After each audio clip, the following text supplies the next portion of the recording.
Look, most families with money don't survive past the second or third generation, and it's not because they lose it on bad deals or market crashes, it's because they don't get succession right. They treat it like some dusty legal formality, a checklist to tick off, and then hope for the best. That's the first mistake. Hope is not a strategy.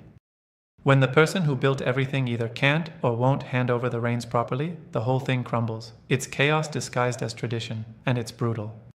Here's the harsh truth nobody wants to say out loud. If the plan for who's next is weak, your dynasty is dead on arrival. You can have the best businesses, the smartest investments, but if your successor doesn't have the mindset, the skills, and the solid backing, including the family's real respect, then watch everything collapse like a house of cards. This isn't about just passing down assets, it's about passing down trust, vision, and power in a way that sharpens rather than dilutes.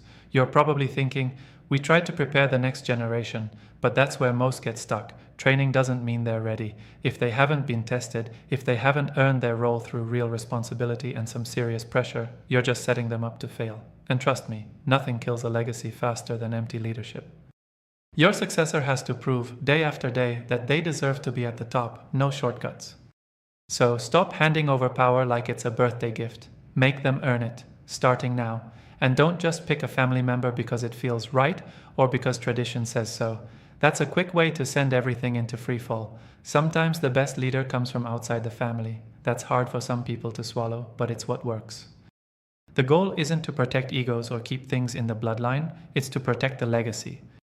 If you have blind loyalty instead of brutal honesty when choosing your successor, you're guaranteeing the end.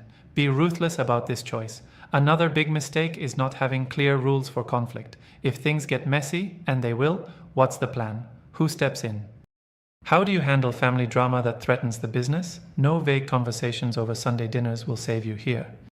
You need formal, ironclad agreements that everybody understands and accepts before the drama begins. Otherwise, every small fight will feel like a bomb going off, and your empire will crumble in the chaos. Also, obsess over the culture.